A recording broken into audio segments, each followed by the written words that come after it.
나로부터 출발해가지고 만날 때마다 확장이 되죠. 네. 나의 세계가 확장되고 자연이 확정되고 네. 또 물리적 체계가 이론이 바뀌면 네. 또 확장되고 네네. 우주도 새로운 모습으로 드러나고 네. 내가 살아가는 이 세계 속으로부터 에서부터 네. 출발을 해 나가는 거죠.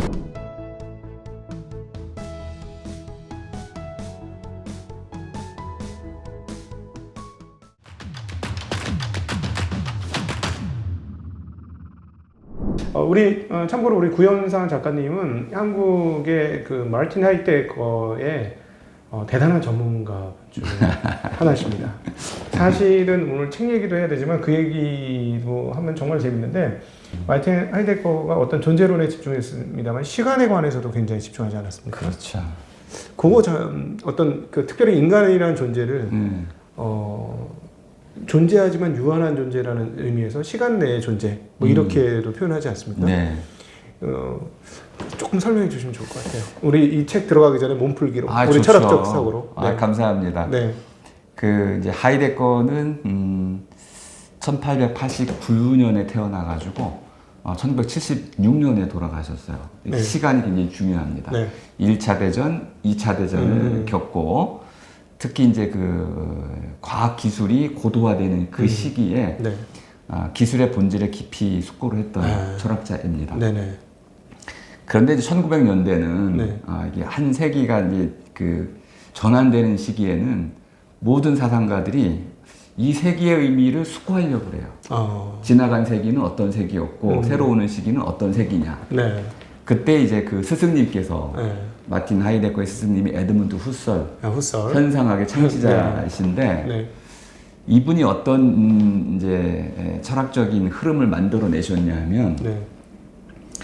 철학이 그동안 무진 애를 썼지만은 증명에 실패하고 있다. 증명에 실패하는 것은 철학의 어떤 큰 과오다. 그러면 이 증명을 어떻게 할 것이냐. 네. 그래서 이제 증명의 마지막 보루라고 할 수 있는 의식에로 파고 들어가요. 네. 그래서 이제 그 의식의 현상학 이걸 이제 주창하게 되는데 이거의 제자인 하이데거가 현상학적 방법을 배우면서도 거기에 반기를 들어요. 네. 증명을 하기 위해서 의식으로 파고 들어가는 것은 철학을 잘못 이해한 거다. 야, 보통 일은 아니네요. 스승님한테 개기는 건데. 네. 그렇죠. 네. 네. 예. 스승님이 제자를 버리게 되죠. 버려요? 네, 그 개념이 바로 이제 세계라는 개념이에요. 아니, 철학이 서야 할 곳은 세계 속에 있음이지 네. 의식이 아니다. 의식 안으로 파고 들어가서는 철학적인 작업을 할 수가 없고 반대로 의식이 살아가는 또 몸을 갖고 있는 사람 네. 특히 이제 키에르케고르의 영향을 받아서 네. 죽을 수밖에 없음. 네. 이것이 유일한 사실이다. 인간에게 있어서 유일한 사실은 결국 죽는다. 네. 그 사실을 받아들이는 것. 이것이 이제 키에르케고르의 실존 철학의 핵심이었잖아요. 네네네. 근데 이 사실을 받아들였을 때 사람이 왜 죽느냐. 아까 시간 말씀을 하셨잖아요. 그럼 사람은 태어나서 네. 삶을 살아나가다가 네. 결국 죽을 수밖에 없다. 네. 라는 세 단계가 있다는 거죠. 태어나고 그 시간이죠. 태어난 때가 있어야 되고 예. 또 살아나가는 때가 있어야 되고 네. 그것도 시간이고 네. 죽을 때가 있겠죠. 네. 요 세 가지의 큰 마디들이 있는데 이걸 쭉 이어나가는 장소가 의식이 아니고 네. 세계라는 거예요. 현재 물리적으로 우리가 경험하고 있는 내가 땅에 발을 딛고 있는 이 세계다. 그렇죠. 네. 그 세계는 이제 뭐 고향이라고 불릴 수도 있고 또는 이제 글로벌이라고 불릴 수도 있고 다양한 이름으로 네네. 불릴 수 있지. 월드라고 불릴 수도 있고 네. 의식의 세계도 있고 네. 물리적 세계도 있고 생물학적 세계도 있고 네. 철학의 세계도 있고 삶의 세계도 있고 수많은 세계가 있잖아요. 그럼 이렇게 질문할 수 있죠. 네. 세계가 무엇인가? 그러네요. 금융의 세계는 뭘까요? 이 세계라는 거는 그러니까 하나의 의미의 체계의 총합이라고 볼 수 있다는 거예요. 의미의 세계의 총합. 네. 그럼 일상적으로 하이데거가 출발한 거는 일상적인 삶이 구성되는 그 세계가 어떤 세계냐. 그럼 일상 세계 안에는 우리의 모든 다른 종류의 세계들이 모두 포괄되니까 네네. 일상 세계만 잘 해명을 하면 세계를 해석할 수 있다. 그렇죠. 네. 그럼 이 세계가 어떤 세계인지를 밝혀내기만 하면 네. 나는 이 세계를 벗어날 수가 없으니까 이 세계 속에서 어떻게 살아가고 있는지 그 있음의 의미를 물을 수 있겠다. 네. 물음의 단초로서 출발점으로 세계 속에 있다는 이 사실을 인정하자. 근데 이걸 인정하는데 어려운 분들이 꽤 있었어요. 그래요? 네. 나는 여기 지금 있는 게 시간과 공간적 존재이고 그거는 결국 시간과 공간적 존재라는 건 세계라고 표현할 수 있고 내가 거기에 있는데 그래서 난 여기 있음이야. 그렇죠. 근데 그거를 왜 인정하기 어려웠을까요? 증명을 목표로 할 경우에는 네. 내가 여기 있다는 것이 증명이 거의 불가능해요. 왜 그럴까요? 나는 누구인가요? 나는 무엇인가요? 거기서부터 해결이 안 된다는 해결이 말씀이죠. 안 되는 거죠. 내가 누구인지 모르니 네. 나의 존재가 여기 있음이 어떤 의미가 있는지를 밝힐 수 없고 얘기할 수 없다. 내가 누군지 모르니. 사실 그건 넌센스 같죠, 그죠? 네. 내가 누구인지 모르는 사람은 아무도 없고 네. 저한테 물으면 구현상입니다 이렇게 답을 할 텐데 구현상 이름이 또 다른 분도 있으세요. 그런데 중요한 거는 구현상이란 이름은 네. 그 구현상이란 이름이 가리키고 있는 요거하고 같은 거냐 아니냐 또는 태어나서 지금까지 살아온 과정이 있으니까 이게 과연 실제로 다 있는 거냐 지나가 버려서 없는 거냐 그렇죠. 그럼 나의 미래는 있는 거냐 없는 거냐 그렇죠. 그러면 과거 현재 미래를 한꺼번에 모두 아울러 가지고 나라는 것을 내가 있다 이걸 증명할 수 있느냐 네.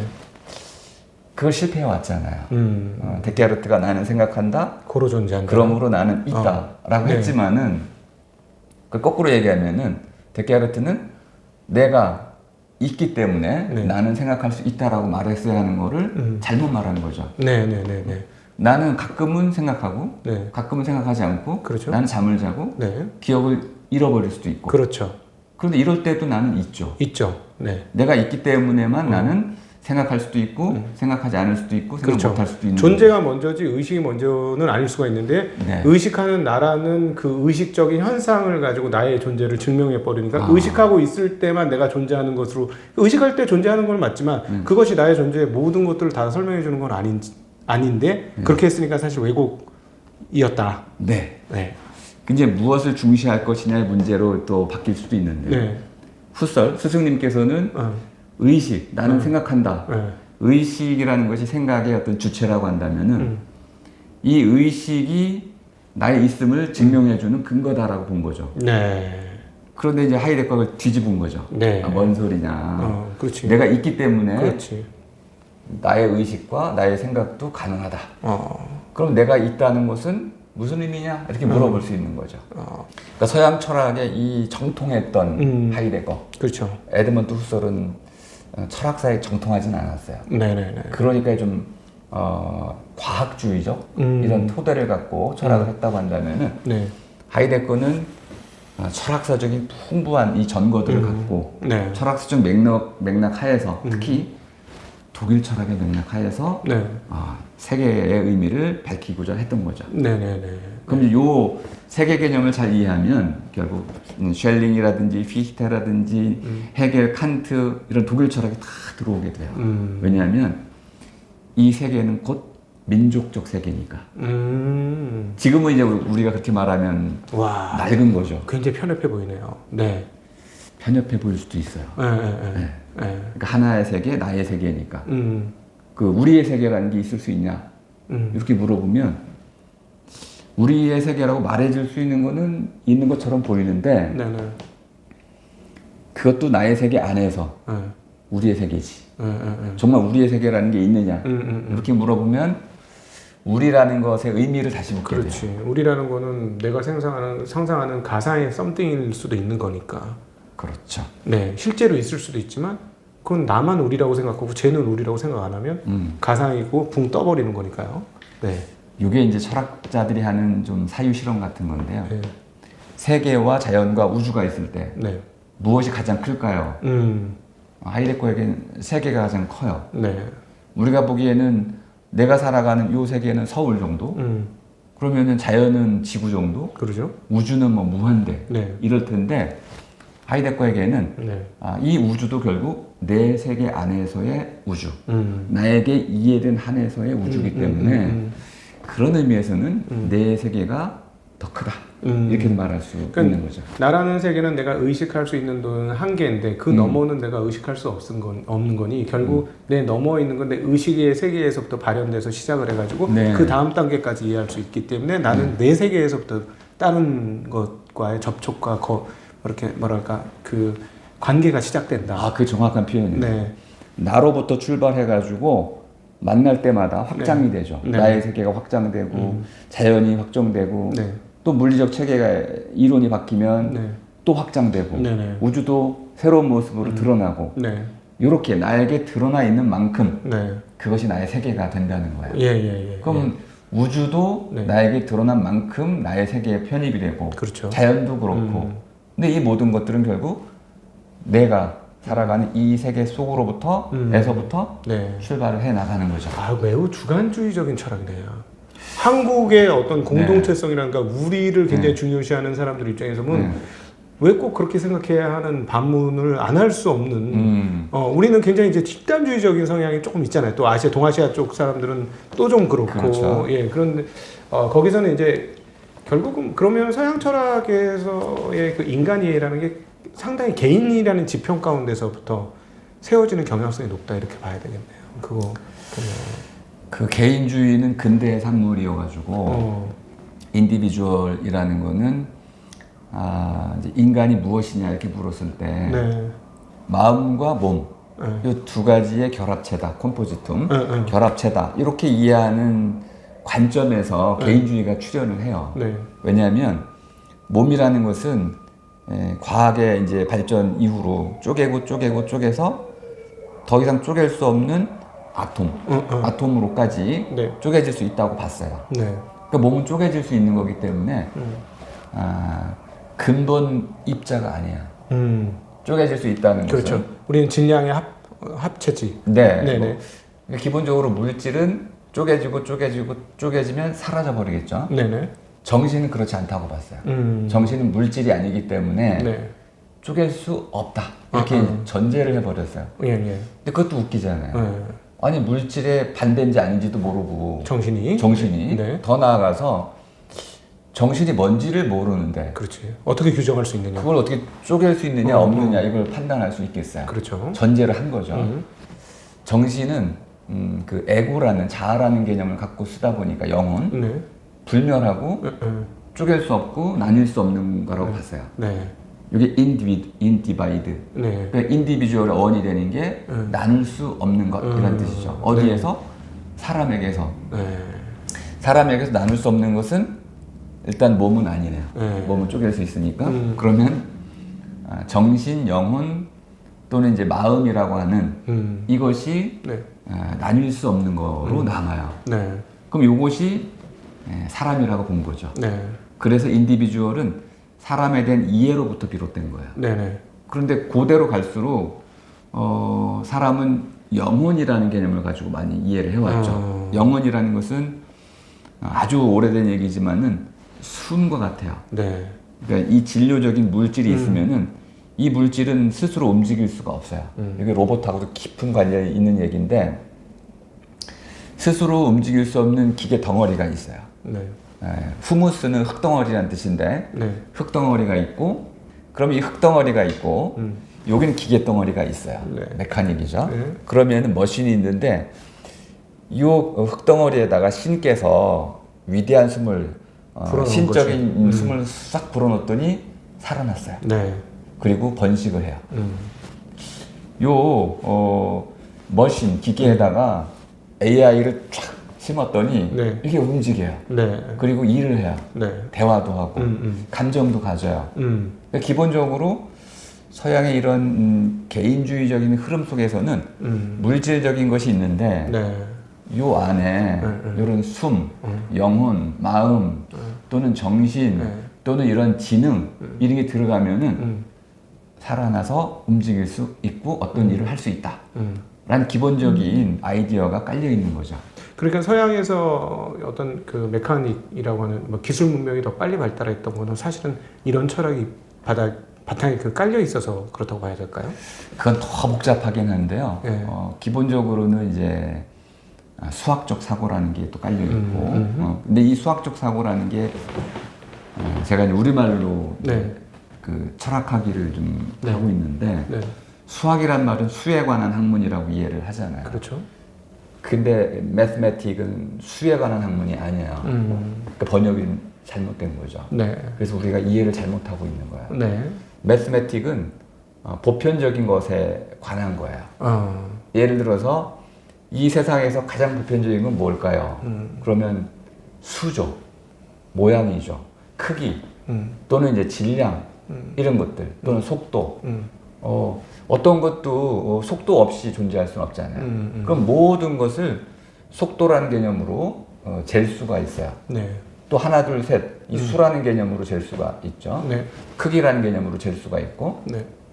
이렇게 길이 또는 다양한 방식의 이런 잴 수 있는 크기들, 이런 것들을 가지고 이 세상을 이해하는 학문, 이것이 이제 매스매틱이라고 할 수가 있죠. 네. 근데 우리는 그 수학이라고 했으니까 오직 수만 해가지고 다루는 학문처럼 거기 이제 기하학도 들어가는 것이고 미적분도 들어가는 것이고 매스매틱은 그러니까 이 세상에 대한 보편적인 이해의 방식을 추구하는 탐구하는 학문 이렇게 이해를 해줘야 돼요. 그렇구나. 그러면 증시라든지 증권이라든지 우리 삶 전체도 보편적인 거 투성이죠. 네네. 어떤 사람을 만났을 때 그 사람의 성격을 우리가 좀 파악한다. 네. 그러면 파악이라는 말 자체가 이미 보편적인 걸 찾는 거죠. 네. 패턴을 찾는 거죠. 네네. 그리고 수학적인 거예요. 네. 매스매틱한 거죠. 네네.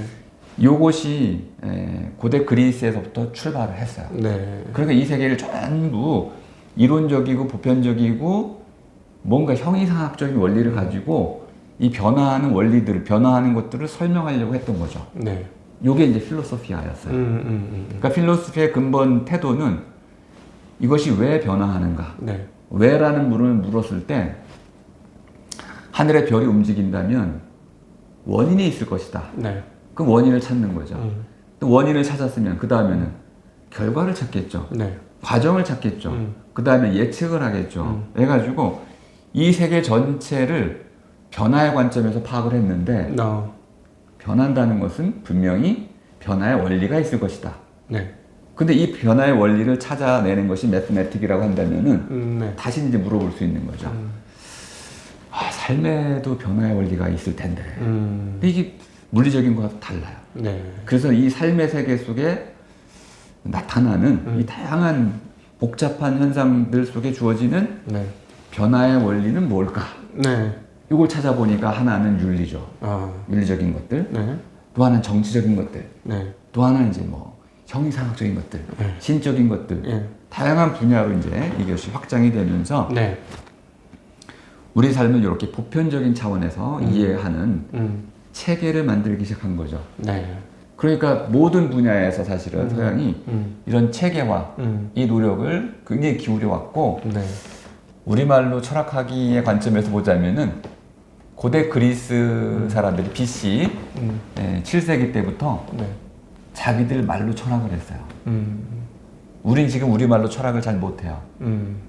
조금 이해하기 힘든 얘기인데 메타버스라는 말을 우리가 많이 씁니다. 네네. 제가 최근에 하는 작업 중에 하나였는데 논문을 이제 쓰고 나서 이제 떠들 수 있게 됐으니까. 네. 그럼 메타버스가 뭡니까? 이렇게 물어보면 잘 설명을 못해요. 그렇죠. 우리나라로 규정하지 않았으니까. 네. 우리말로 철학이 안 돼요. 네. 메타버스 철학을 할 수가 없어요. 메타버스 철학이 없느냐? 그렇진 않아요. 있는데 우리말로는 못해요. 그럼 어떻게 되느냐? 잉글리시로 해야 돼요. 네. 그러면 잉글리시로 메타버스 철학을 할 수 있는 사람은 한 2% 되겠죠. 그거보다 더 적죠. 더 적죠? 네. 네. 조선시대에는 4%가 한문으로 네. 철학을 할 수 있었어요. 네. 지금은 아마 4% 정도에서 5% 정도가 잉글리시로 학문할 수 있습니다. 네. 나머지는요? 거의 못해요. 네네네. 그럼 이게 이제 무슨 결과를 낳냐면 영어로 학문을 하신 분들은 결국 영어로 가르쳐요. 네. 그럼 그 다음에는요?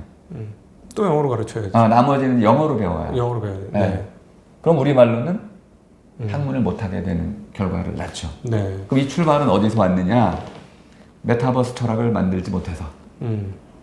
그럼 철학이 뭔지를 다시 물어야 이게 계속 얘기해도 되나요? 괜찮아요. 네네. 조금 이따 아까 다시 세계에 대한 걸로 넘어갈 거고요.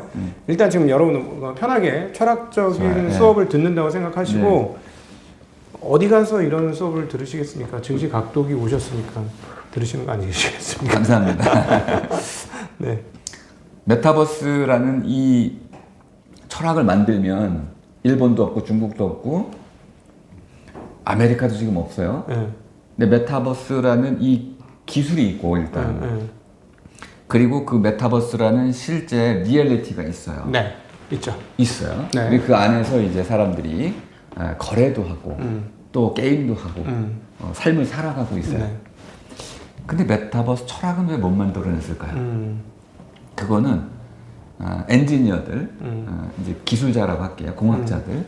이 엔지니어들이 철학자들이 무엇인가 생각을 하기에 아주 빠른 속도로 세계를 만들어내고 있어요. 생각하기도 전에 공학자들이 앞서서 철학자들이 어떤 것들을 정리하거나 해석하거나 표현하거나 의미를 찾기 전에 하기 전에 이미 진도가 나가서 뭐가 만들어져 있어. 세계를 만들었어요. 네. 건립을 했어요. 네. 세계 건립이라는 말을 좀 쓰면은 네. 세계가 지어지면은 사람들이 그 안에 살아요. 네. 그 안에 살다 보면은 그 세계의 의미를 파악하는 게 더 어려워져요. 그러니까 철학자들은 이 세계가 뭔지도 잘 모르고 이 세계가 어떻게 지어졌는지 원리도 잘 모르고 그냥 같이 일반인들과 똑같이 그냥 살고 있는 거야. 네. 이해하지 못한 채. 네. 그러니까 철학을 할 수 없는 거죠. 네. 그래서 지금 그게 중요해요. 철학이 뭐 하는 거길래. 네. 기존의 이제 철학과 전혀 다른 방식으로 철학을 데피니션 하는데요. 네. 필로소피아라는 거는 지혜, 사랑이라는 말을 많이 들어봤을 겁니다. 네.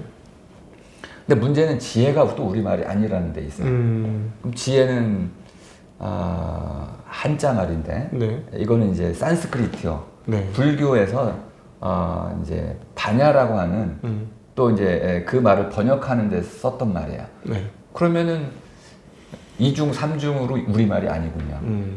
그래서 일단 지혜가 뭔지에 대해서는 논의하지 않고 지금 그 설명드릴 시간은 없어서 그러니까 지혜는 한마디로 얘기하면은 보다 나은 삶을 살아나갈 줄 아는 것이다. 이 정도로 이해하시면 되겠습니다. 네. 보다 나은 것은 끝이 없어요. 네. 어제보다 오늘이 또 오늘보다 내일이 보다 나은 삶을 살아갈 수 있는 가능성이 있죠. 네. 그러니까 끊임없이 이걸 추구해 나가는 거 이게 사랑이에요. 네. 그 사랑은 이례적인 사건이 아니고 평생 동안 이어지는 하나의 과정이라고 봤던 거죠. 에로스 쭉 추구해 나가는 거죠. 그럼 지혜라는 것은 나에게 주어진 그때그때마다의 세계 안에서 보다 나은 삶의 가능성, 누구의? 나 자신의, 또 우리의 보다 나은 삶의 가능성을 찾아 나가는 과정이다. 그래서 찾아 나갈 줄 아는 것이다. 네. 이게 이제 우리말로는 슬기예요. 슬기라는 말은 싫을 정도로, 실증이 날 정도로 갈고 닦아가지고 물리 같은 것, 눈 감고도 저절로 할 수 있을 만큼 익숙해진 상태, 이것이 슬기거든요. 네. 그러면 이제 모든 사람들이 슬기를 가질 수는 없죠.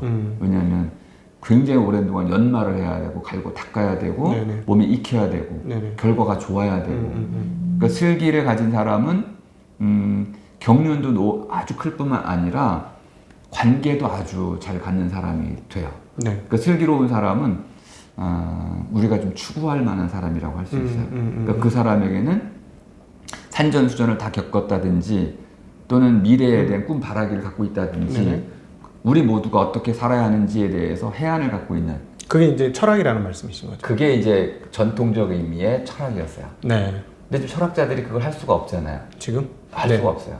경제를 모르고 경영을 모르고 기술을 모르고 세상의 변화에 대해서 다 캐치가 안 되기 때문에 거기서 철학한 내기가 어렵다. 이 이제 말씀이시네요? 그런 종류의 철학은 끝났어요. 봐야겠죠. 이제 집단지성이죠. 그래서 이제 협의체를 구성한다든지 또는 어떤 위원회를 만든다든지 필요하다면은 국가의 어떤 전략이 필요하다면 전략 회의를 만들고 또 이 집단지성들을 활용해야 할 필요가 있다면은 그 전문가들을 불러 모아가지고 그들의 이제 이런 통섭, 융합을 해가지고 그들 모두가 얼마만큼 이 어떤 분야에 동의를 해내는지. 그렇게 해서 철학을 도출시켜야 되는 시대로 시대가 바뀌었다. 이제 개인주의적으로는 안 되고 이제는 집단적으로 해야 된다. 규모가 사실 지식의 규모가 워낙 방대해졌기 때문에 과거하고는 완전히 다르다. 그렇죠. 그러니까 지금 우리 구영상 작가님께서 지금 방금 전에 하신 얘기를 제가 조금 다르게 해석해 보면은 구영상 작가님은 철학을 어떻게 하셨냐면 공자를 맹자를 하신 분이 아니고 지금 이 자리에서 이 시점에서 어떻게 철학해야 하는가, 철학은 과연 무엇이어야 하는가, 시대적으로 무엇이어야 하는가에 대해서 계속 물음을 하시면서 철학을 하셨기 때문에 이런 도출 과정이 나왔습니다. 공자를 맹자를 하게 되면은 누구는 이렇게 얘기했다, 누구는 이렇게 얘기했다, 계속 이렇게 얘기할 수밖에 없어요. 그렇죠. 마치 어떤 것에 대한 주석 달기가 철학인 것처럼 뭐 한국에서는 굉장히 많이 그래요. 그 우리 조선시대부터 공자가 이랬고 맹자가 이랬고 그렇게 하다가 사실은 시대가 바뀐 거에 대해서 적응 못하고 그래서 우리가 오히려 공자와 맹자를 폐기 처분하고 새로운 시대를 아무런 어떤 철학적 개념 없이 도입된 게 저는 한국의 근대사라고 보여지는데 그렇죠. 네, 그러니까 그런 측면에서 철학하셨기 때문에 이런 말씀을 하신 거고 다시 잠깐 아까 마무리 못한 거 넘어갔다 다시 돌아오시죠. 네. 세계에서부터 이제 하이데거가 시작을 했다. 그렇죠. 네. 근데 좀 약간 미진한 부분 하나. 네. 철학이 이제 슬기를 이제 찾고 네. 슬기를 이제 구현하는 과정이라고 네. 본 거는 제가 2010년까지이고. 네. 그런데 철학자가 해야 할 일.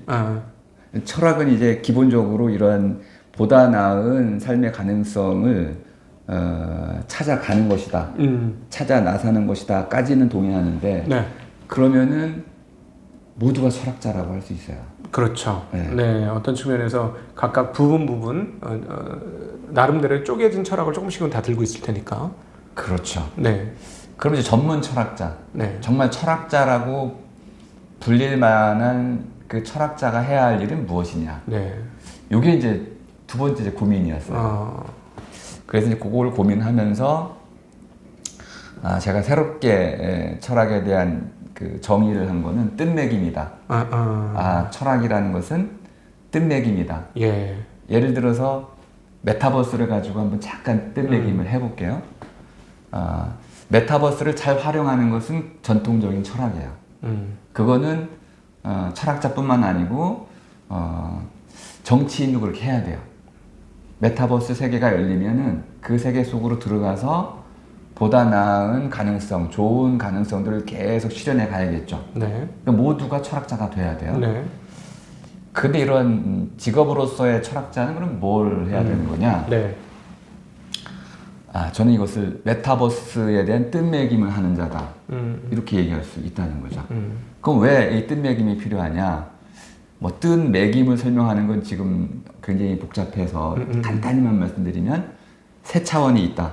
뜻은 떨어져 나와서 두드러지는 것. 이것이 이제 뜻이라는 뜻입니다. 네. 그러니까 덩어리가 있을 때 우리 삶이라는 것이 덩어리라고 하면 흐름의 덩어리. 그럼 이 흐름의 덩어리 가운데서 내 눈에 딱 띄었어요. 뭐. 네. 오늘 이제 이 모임. 그거는 이게 뜻이 된 거죠. 그렇죠. 네. 우리의 뜻이 될 수 있는데 나에게 눈에 딱 띄어가지고 떨어져 나와가지고 녹화한다. 이것이 이제 일종의 떨어져 나와서 두드러진 어떠한 의미를 구성했죠. 네. 이게 뜻이에요. 네. 그러니까 뜻이라는 것은 뜯어 먹은 거다. 이렇게도 볼 수 있는데 이 뜻을 매긴다는 것은 일단 낱말 뜻이 있어서 낱말의 뜻을 매겨야 돼요. 이게 전통적으로 말했던 데피니션입니다. 이 자리를 이제 잘라내는 것인데 메타버스란 낱말하고 메타볼릭이라는 거하고 뭐가 다릅니까? 이렇게 물어보면 메타버스는 이런 겁니다. 낱말의 뜻을 정확히 매겨줘야겠죠. 그럼 메타는 넘어선다 이런 뜻입니다. 넘어서다. 그럼 버스는 유니버스를 나타내는 낱말인데 가다 이런 뜻이죠. 그런데 이 가다이지만은 우리말로는 우주를 뜻하던 말이니까 그럼 넘어선 우주가 되겠군요. 그렇죠. 그러면 넘어라는 말로 번역을 하는 순간 굉장히 중요한 함축이 들어와요. 이게 두 번째 뜻인데 낱말 뜻은 넘어 어떤 가는 우주 또는 나라 세계죠. 그렇죠. 그 넘어 세계, 넘어 나라, 넘어 우주 이렇게 될 수 있는데 뭘 넘어가냐? 그렇죠. 어디로 넘어가냐? 이런 구조가 나타난다는 걸 알 수 있어요. 그럼 요거는 이제 해석학적 지평이라고 하는 컨텍스트 함께 짜여가지고 이루어진 우리 삶의 맥락을 또 뜻매김해 줘야 돼요. 네네. 그러면은 우리가 몸담고 살아가는 이 세계가 있고 여기 삶 넘어 세계 이렇게 표현을 그렇죠. 하겠네. 산 넘어 무엇이 있길래 봄바람이 불어오는가. 그러니까 삶 넘어 세계를 메타버스 이렇게 뜻매김할 수 있고 그렇게 듣다 볼 수 있는데 아니 그래서 이제 삶의 의미는 또 물어야 되니까 그렇지. 여기 몸으로 살아가는 그런 여기 지금 여기에 세계가 있고 그러면 여기 넘어 세계. 여기 넘어 세계죠. 그러네요. 그럼 저기가 되고 거기가 되겠죠. 그렇지. 그게 메타버스다. 네. 네. 뜻매김이 잘 됐네요. 됐죠. 네. 근데 유니버스로 쓴 것도 굉장히 중요해요. 그 이름을 붙였을 때는 그 이름 속에 숨겨져 있는 굉장한 세계관이 있는 거죠. 그 버스라는 건 뭐 가다라는 뜻이지만은 더 중요한 건 그 앞에 붙은 유니버스. 네. 그 유니는 하나라는 뜻인데 하나를 향해 가다 이런 뜻이에요. 원래는 중세 때 만들어진 말이라는 걸 알 수 있죠. 네. 그러니까 고대 그리스의 코스모스라는 낱말을 라틴 세계로 번역해드리면서 그것을 유니버스로 바꿨어요. 네. 이 두 세계관은 완전히 다른 세계관이야. 지금 현대로 오면서는 그냥 스페이스예요. 네네. 우주라는 말로 다 번역을 하지만은 이 세 낱말은 완전히 다른 낱말들이에요. 네네. 그러니까 우리가 우주로 번역하는 순간 이 세 낱말의 차이를 다 놓치게 돼요. 네. 일단 유니버스부터 설명을 하면 중세의 세계관인데 중세의 그늘이라는 책에 보면 신이라는 그 전지전능한 이 신께서 네. 이 세계를 모두 창조했다고 이거 사람들이 믿었잖아요. 중세 시대는 뭐 신의 시대였죠. 네. 네. 그러면 이 세계는 결국 세계는 결국 창조자와 피조물 사이의 관계로 설명이 돼요. 그러겠죠. 네. 그러면은 우리가 말하는 우주는 어떻게 이해를 할까요? 그것도 관계로 설정하는 그렇죠. 건가요? 그러면은 이 피조된 것들이 신에게 가까이 가려고 하는 여정이다. 이렇게 이해를 하는 그게 거예요. 유니버스입니까? 그게 유니버스죠. 신에게 가는 여정. 그게 그렇죠. 유니버스다. 신에게로 나아가는 그러니까 모든 것들은 만들어진 모든 것들은 신에게를 향해서 나아간다. 그래서 무기물, 유기물, 인간, 동물, 식물, 동물, 인간, 천사, 다음에 이제 신 이런 식으로. 그게 이제 유니버스에서 우리가 신에 도달하는 것이 그렇죠. 유니버스가 우리에게 드러내는 세계다. 이렇게 그렇죠. 보고. 그러면은 코스모스는요? 코스모스는 완전히 다른 세계예요. 그 이제 뜻을 보면 더 쉽게 이해가 되는데. 여기서 코스모스 가을에 피는 코스모스 아닙니다.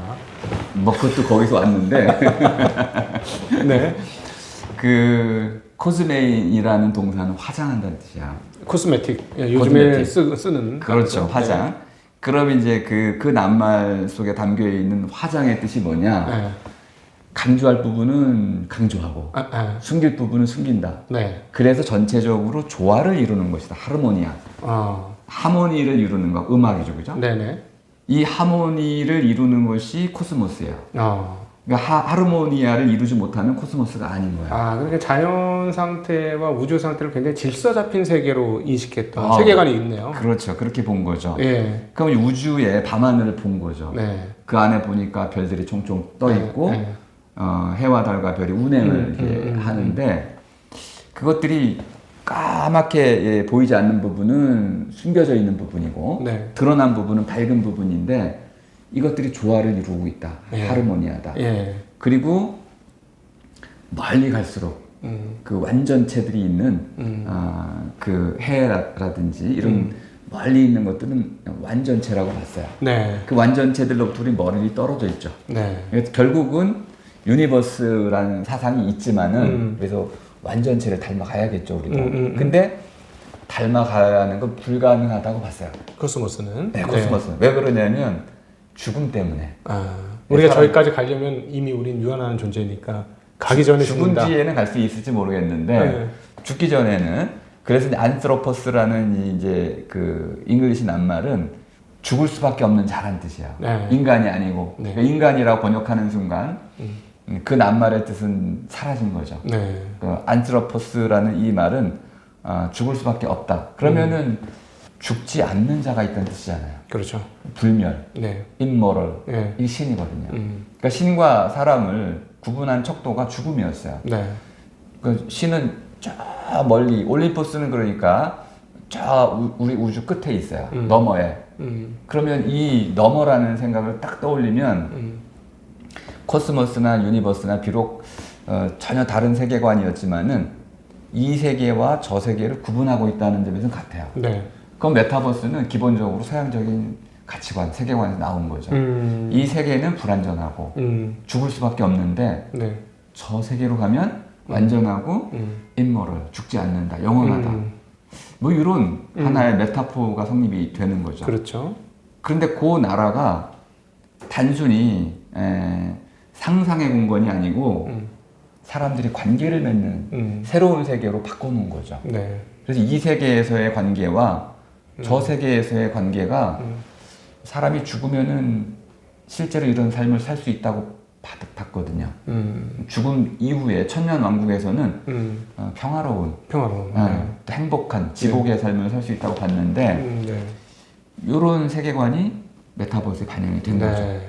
다만 이제 메타버스는 우리말로 바꿀 때는 조심스러워야 돼요. 네. 왜냐하면 세계라는 말 자체는 시간관념이 들어가 있어요. 하나는 세라는 것은 이제 나뭇잎이 이제 피었다 지는 나뭇잎을 나타내는 숫자예요. 네. 그래서 이제 한 나무가 자라서 시들 때까지의 시간 한 30년 정도로 봤고요.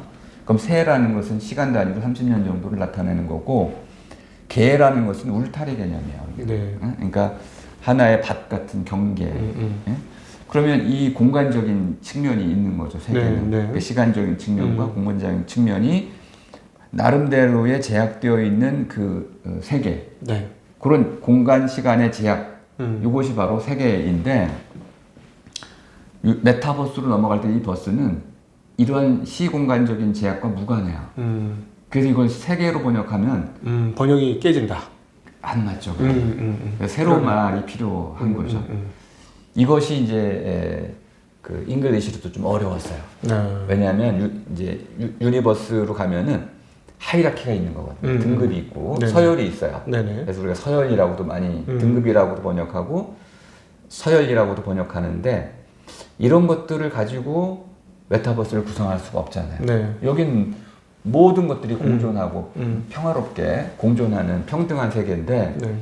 이 하이라키를 가지고 구성하면 안 되겠죠. 그렇죠. 그래서 이건 사실 빨리 우리가 극복을 해야 되는 세계관인데 네. 이거를 반영해서 우리말로 좀 바꾸고 싶었어요. 네. 그래서 메타는 너머고, 산 너머, 들 너머, 뭐 바다 너머, 이곳 너머인데 들어가야 되잖아요. 그럼 이제 그 디지털 디바이스가 필요해요. 기기들.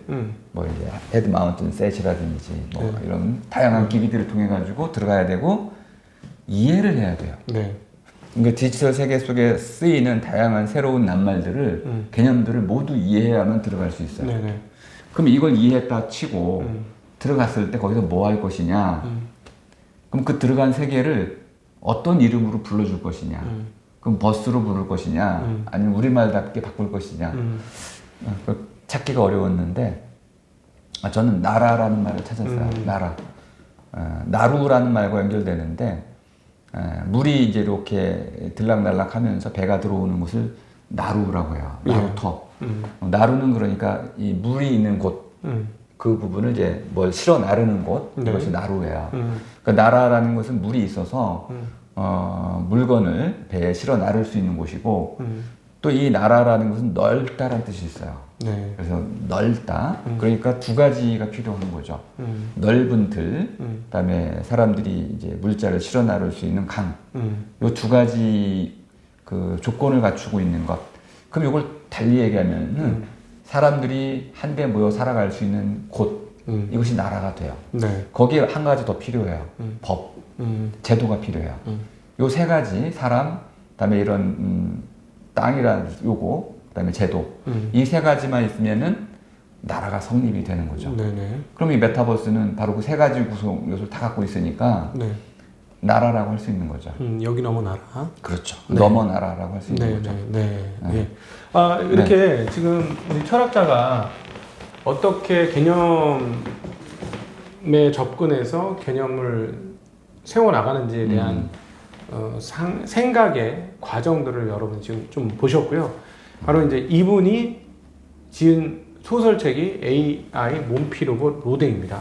아, 지금 어떠셨을까요? 저 이런 대담을 저희가 처음 해봐서 저는 개인적으로 굉장히 재밌었어요. 아, 네, 감사합니다. 굉장히 재밌었는데 조금 구독자분들이 시청자분들이 조금 어려우실 수 있어가지고 어떤 생각을 하실지 모르겠는데 책은 다시 한번 말씀드리죠. 쉽습니다. 네, 훨씬 쉽습니다. 네, 제가 보기에는 어려운 내용들은 별로 없었는데 중간중간에 그런 물음들이 조금 철학적 물음들이 있었던 철학 소설이다 뭐 이렇게 표현할 수 있을 것 같고요. 어떻게 저희 이런 일반 채널은 처음 나오셨어요? 네, 그런 셈입니다. 네네네. 근데 뭐 일반 채널 나온 것 같진 않으시죠? 그래도 뭐 전 불러주시면은 이런 이야기 할 기회가 사실 많지는 않았기 때문에 네네네. 네, 저 이제 두 가지를 이제 사명으로 삼고 있어요. 네. 하나는 우리말로 철학하기를 좀 어쨌든 마무리를 좀 해야겠다. 네. 두 번째는 작가로서 네. 이런 책을 네. 소설을 계속 쓰고 싶다. 네. 네. 네. 네. 근데 이것이 반향이 있으면 네. 누군가가 관심이 있다고 한다면 저로서는 기쁨이죠. 아, 네.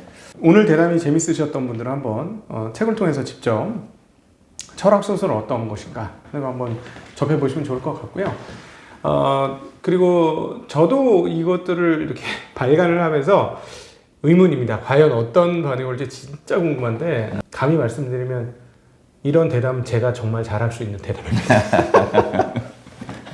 다른 어떤 사람보다도 제가 이런 대담은 잘할 수 있는 사람인데 여러분이 만약에 이런 철학적 논의에 대해서 궁금하시다면 여러와 같은 성원을 해주신다면 우리 구현상 우리 작가님 그리고 구현상 교수님과 함께 지금 사실은 뭐 이렇게 얘기하고 싶은 거 지금 한 2% 얘기하셨죠? 할 수 있는 것 중에서 아니 많이 했습니다.